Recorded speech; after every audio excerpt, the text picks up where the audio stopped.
Hey, and welcome back to the Fully Booked Photographer podcast. And in this episode, we're going to be discussing why mapping your client journey is vital for success. And what I can't figure out, Janine, is this, right? Surely with Google Maps, every client knows how to find us. Well, I don't really think that's the client journey we're talking about today, Ronan, and how to get from physical point A to point B. But, it's a good joke, a good attempt. So, Janine, tell us, how mapping out your client journey, the importance of that has been to you and your business. Well, Ronan, it's been critical because you have to understand the journey a person takes with your business from the point of them becoming an initial lead, right, where they don't know who you are, all the way through to becoming revenue generating for your studio, for your business. And this process, it's from their point of view, not from your point of view. And I think a lot of people mess this up, where they're like, oh, I have a client journey. Look, I have a checklist of everything that a client goes through when they come through my studio. That's just a process. That's a system for you to organize your business, to organize images, and to organize your sales process. It's not a client journey. The client journey actually moves a client from point A to B to C very systematically through your business to elevate their experience. So that way you're structuring out what the goal is for each step of that client journey, how you want to move them from point 1 to point 2 to point 3, each step along the way. And understanding the goal of each step allows you to just give them what they need right then to get to the next step, right? So what do they need to become a lead to getting on the phone with you? What do they need to be on the phone with you to booking a session with you? What do they need to go from booking that session to be excited to come in for their session and to show up for their session ready to photograph? Then what do you need to do on that session day to make it the most amazing experience possible for that family? To then getting them to come back to their ordering appointment, and what are you doing in between that time frame so they come back ready to purchase and ready to order their images? And then how are you doing the production, and how are you communicating with them? Then how are you delivering the product? And then how are you following up with them after that product to generate referrals and repeat business? But that's all from their point of view. The client has to be key. The client has to be number one. You have to develop your client journey with their desires and their experience in mind and elevate it every single time you revisit improving your client journey. And that's how you generate revenue. That's how you take somebody from not knowing who you are, from the next person that they see online or referred to by a friend, to a client of yours that spends money in the studio and then hopefully comes back again and refers their friends and starts the whole process all over again. I'm not sure. It sounds like a whole lot of crapology to me. Like, sure. It's not.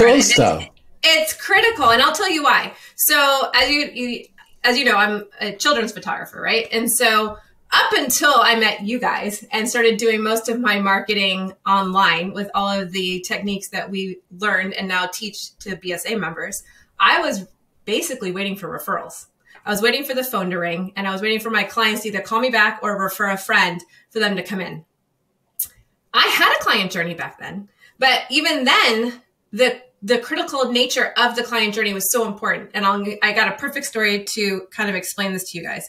She's now, I'll tell you the good ending first. She's now one of my best clients, actually. And 8 years later, she comes in the studio 4 or 5 times a year, right? So the ending is good, but this beginning was very scary because she was a referral, and she was a referral from a very good client. So I took for granted that when she called me the first time, she knew everything about me and that she knew everything about the studio. And I just booked her, right? It's like, oh, Sarah, I'm so glad you called. You're a friend of so-and-so. Let's get you booked in. What kind of session you want to do?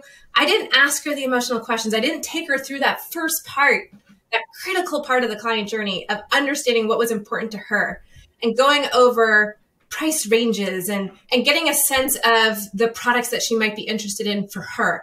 I just assumed, and we all know what assuming does, I just assumed that she was going to be just like the client who referred her, and that client did all the work for me.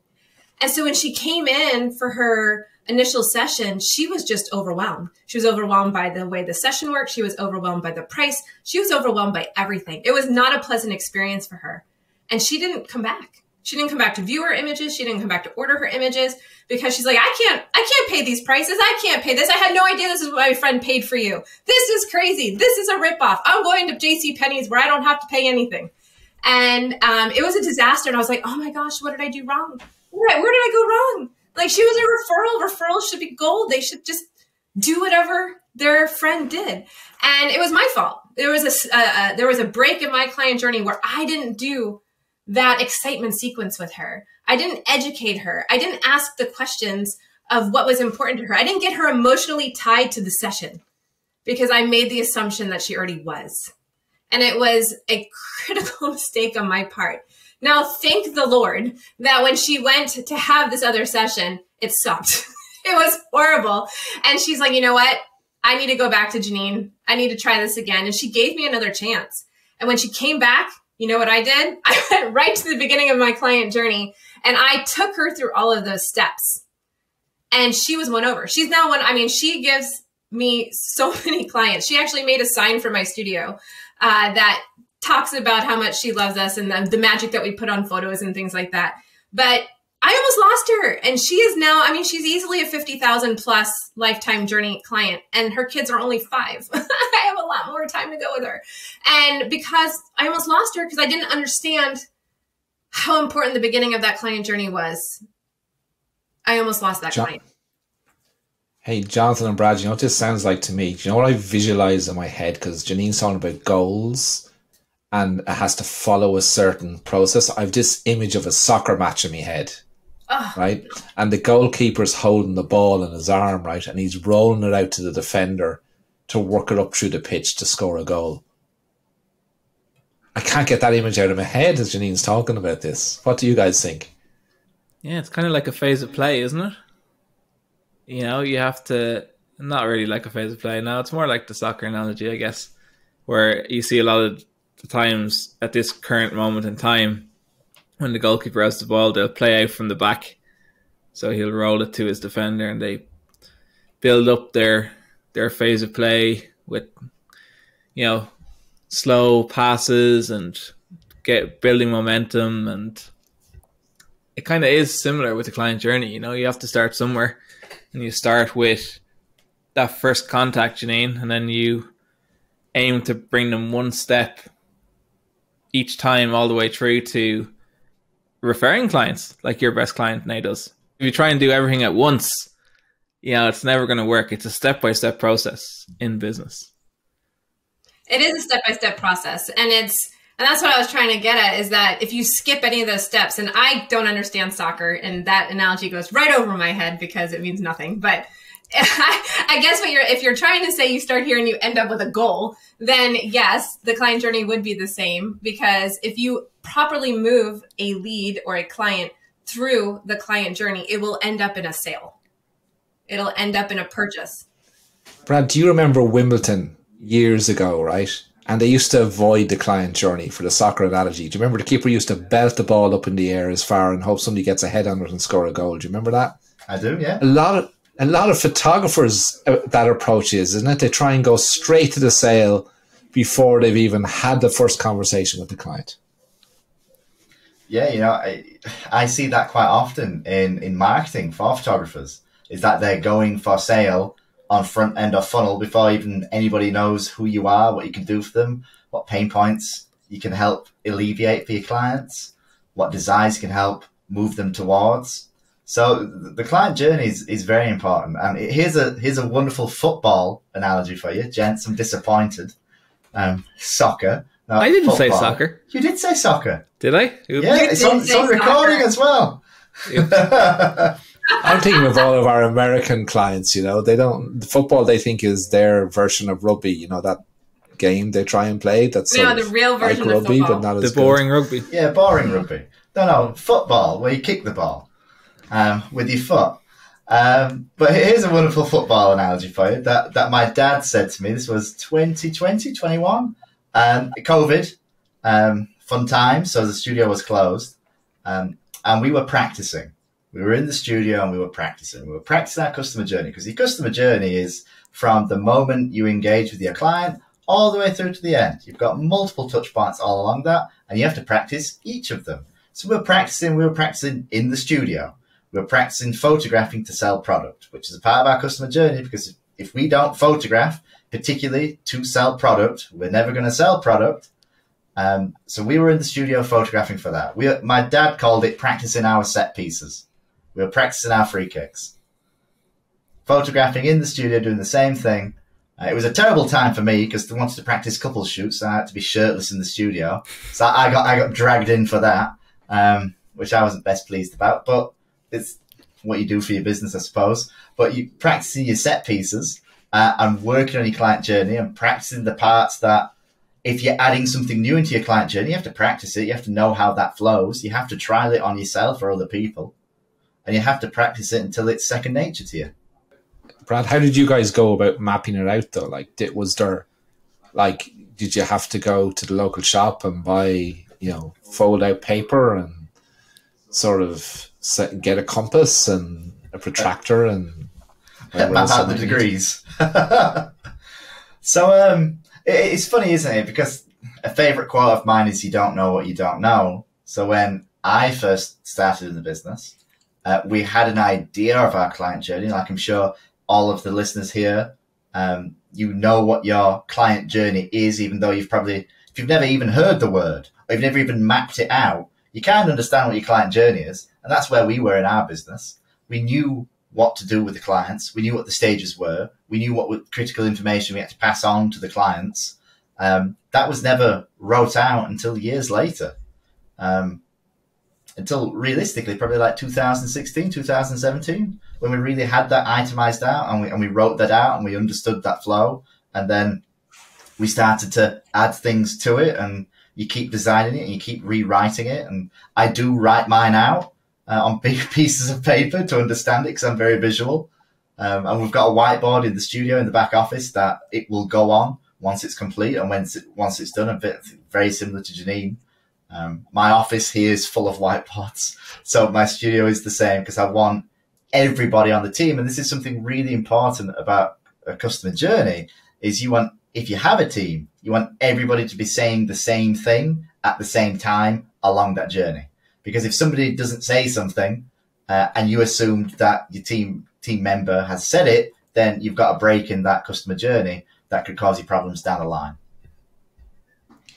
So just to recap, so I think what you're telling us, because we've done this in our business too. So we have a whiteboard and we map out the client journey, each step, linked to what Janine said, which is the goal for each step. So that's a training tool for anybody in the business, right?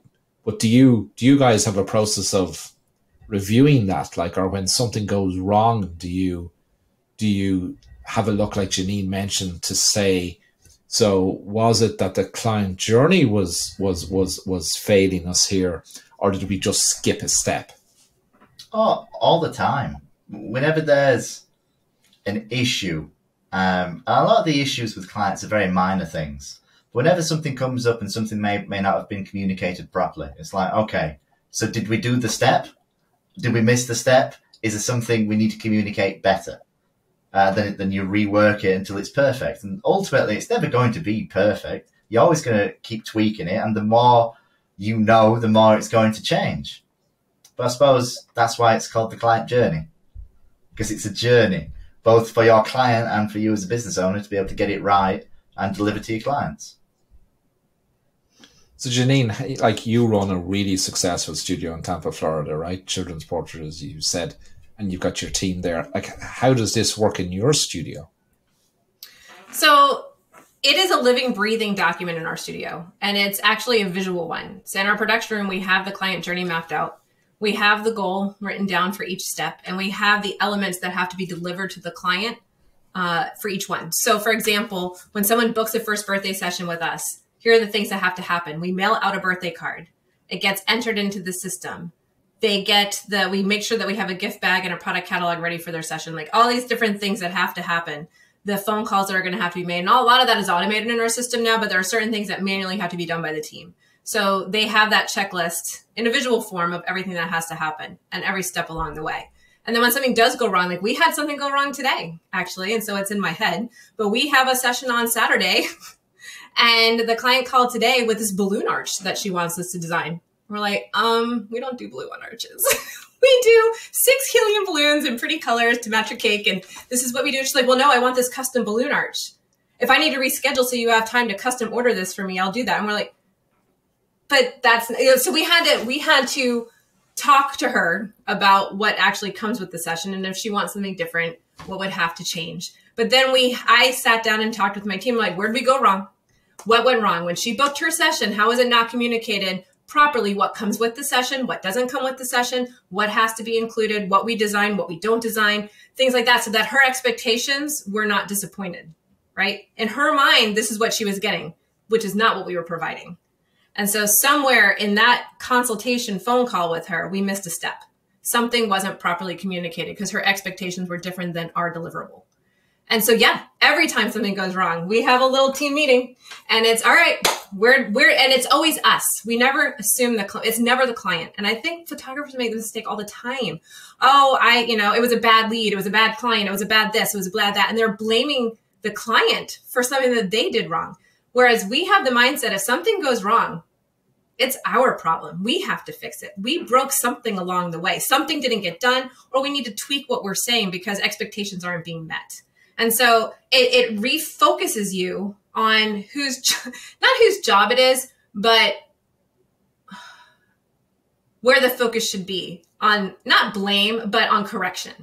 You don't say the client is wrong or the client is this or the client is bad. How do we improve our journey so that that doesn't happen again? And how do we improve each step to make sure that that the goal is being met of that specific step along the way? So this is happening daily in our studio. We don't even wait for team meetings. I mean, we have a weekly team meeting, we have a daily stand-up, but when something goes, we're on it right away to adjust, because it might be something that needs to get adjusted for the next client coming in the door, or it might be a major overhaul. It might just be something simple, or it could be something client unique. That is always, but then we determine that. Was this unique to this client? It's never going to happen again. Or is it something that we need to fix in our journey? And so that's why when I said before, it's a living, breathing document. You don't just set it and run. You design it, and then you have to revisit it constantly, and you're always trying to improve it. Our businesses change. We're not stagnant businesses. Our businesses are always changing. We're creative people. And so we need to constantly be improving the client journey as our businesses grow and change. So Jonathan, listening to Janine and Brad talk about they mapping their client journeys and when something goes wrong, being able to take that on board and have a look at the issue versus their client journey and see, did we just not follow the client journey, or is the client journey at fault and we need to fix something in our client journey mapping? What have you seen? Because you've a lot of experience in dealing with clients. Like, what's a key skill in knowing when something has gone wrong with the client journey? Yeah, we see it all the time within the Fully Booked Photographer with our offerings, whether it's our concierge or our inner hive. And the most important thing that we do is we listen, and we actively listen to what our clients are saying. And yeah, unfortunately, sometimes it can take us longer to change something or improve something than we'd like. And we're always working on making that faster. But one of the key things is listening to what the clients have to say. So what are their challenges? Then we sit down and we say, why are they having these challenges? Like, what part of our own client journey isn't helping them fulfill their goals and missions? Or what are we doing wrong to not bring them along to where they need to be? So, we're big proponents and fans that the client is always right, even though sometimes they may not be. But we take that approach that the client is always right. And we try and build our journey around, what feedback they're giving us as to what's going wrong or what they're struggling with or what challenges they're having. And you'll even pick up on things that, for instance, like we know that our Inner Hive members love community. So we restructured our Inner Hive program this year to add a huge community element. And so far it's proving to be a massive, massive success for our members. They're absolutely loving it and getting massive value from it. So we wouldn't have been able to add that in if we weren't actively listening to what it is about our business that our clients love and what about our business that our clients don't love, and then trying to tweak and improve those things. Yeah, and guys, like our members are going through a process at the moment, like working in their quantum houses to map out their own client journeys and seeing how they can make it better. And this Thursday is going to be amazing because we have our Shark Tank stroke Dragon's Den assessment, right? So guys, if you're not in the Inner Hive, right, this is golden, right? Where you can come in and you can learn how a client journey should look like, but then you work with fellow photographers from all around the world to map out your client journey and then, you know, brainstorm ideas as to how to improve it. And then you get to present that back to us Dragon Mentor team, where we can have a look at it and advise what's the best way to do it and give you a score. And it just builds community, you create friends from all over the world, photographers from all over the world who have similar challenges to you, and you're working together to make your business better. And we do that every single month in the Inner Hive, where we deal with an aspect of business and do a challenge around that. But back to, I want to go back to this idea, you know, the way you hear some people about, you know, it's a good thing to fire a client, right? That it's okay to fire a client. How does that relate, or does it relate at all to this client journey thing?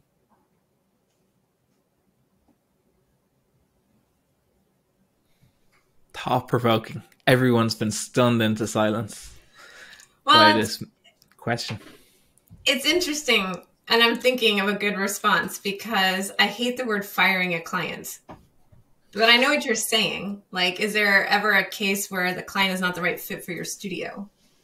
And yes, there can be a case where a client and where you're not the right fit. And that's what that initial phone call is supposed to be. You're supposed to find out if, you know, the emotional attack, like asking those emotional questions to your client to find out if what you are creating is matching their needs. Not every client photographer is a match. And if they get past that step and you're not a match, you're going to feel it the entire way. You're going to feel it the entire way. And it's someone who got through a step in your journey that shouldn't have. They got through and they shouldn't have. So I think what you're telling me, I need to revise our client journey to map this out. So if they're too far into the process and you have to fire them, right? If they've gone too far in your journey, something went wrong earlier because you should have discovered that really, really early in the client journey. That is correct. Yeah, you should have discovered it earlier in the client journey. But let's say someone did get through.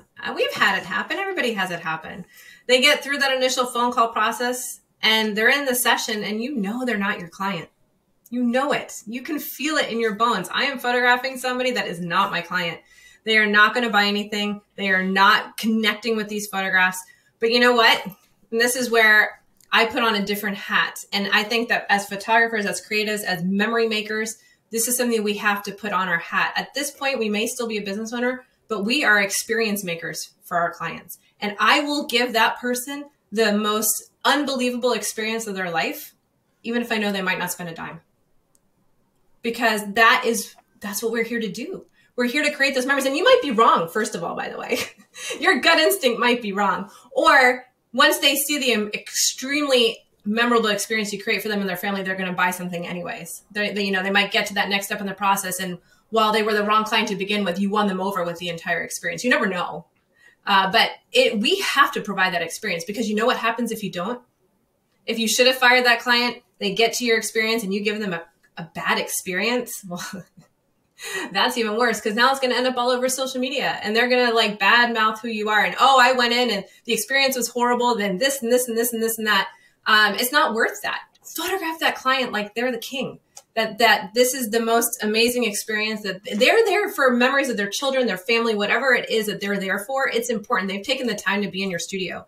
I fully believe that person, no matter what, should get the best experience possible. And this is where, it's not client journey related, but this is why everybody that comes in front of my camera, I treat like my average, like it's above an average client sale, right? Because it all adds up, or it all averages out in the end anyways. And so if you give everybody that amazing experience, that's part of the whole client journey. And it's part of what fuels us as photographers, and part of what's creating memories for these clients. So you never fire them in the camera room. That's the never do that. But I see so many photographers who photograph without passion at that moment because they don't think they're going to get money from it. And that makes me sad.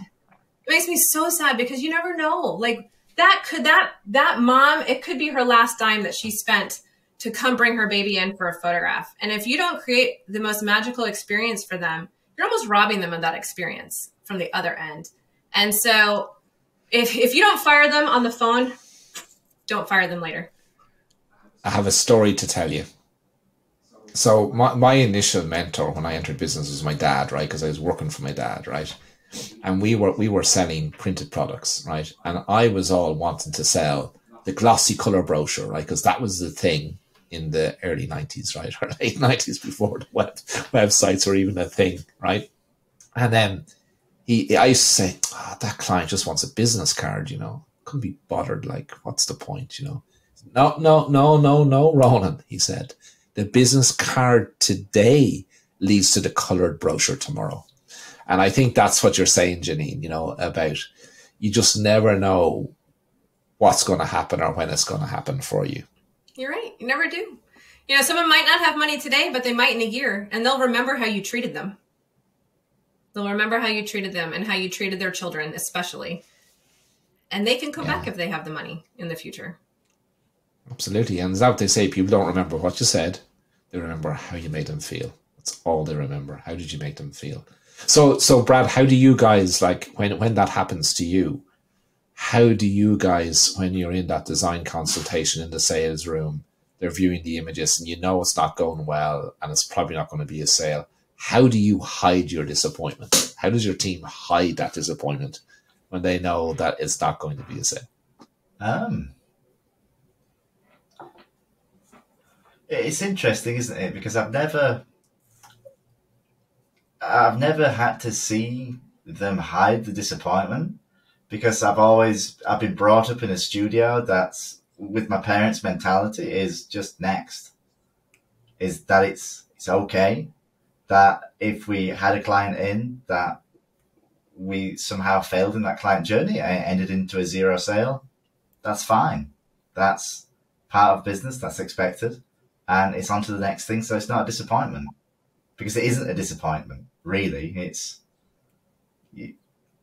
if you zoom out and look at a big picture thing, at some point, running a photographic business, you're going to have a client that's not going to spend any money within that law of averages. So then you can't really be disappointed by that.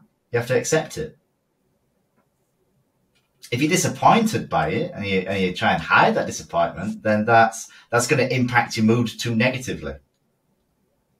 Something that I think impacts a lot of photographers is mood, is having a bad photography session, whatever that is. And then that, because you've had a bad photography session, then that means you're going to have a bad design consultation, which means it's going to be a bad sale. That might not even be in the studio. That could be anything related to that day. Is if something happens to you, and this is more overall mentality than customer journey, but if something bad happens to you on a day, you just have to brush past that, say next, not be disappointed by it, not focus on it, and move on. So what do you guys think? Like, what role does mapping out your client journey and understanding your client journey and reviewing your client journey have on, you know, clients coming back again, you know, retention of that client for the long term and or referrals? Like, what effect does it have on that? Oh, it has a complete effect on it. Especially since the last point in your client journey is generating that referral or that client coming back again, that needs to be a step in your journey. How are you asking? Hold on a second now. Hold on a second. We scored the goal already. But that's not the end of the client journey. Well, no, you got to go on offense, Vernon. Got to go on offense. That's how you win a game. You got to score more than the other person.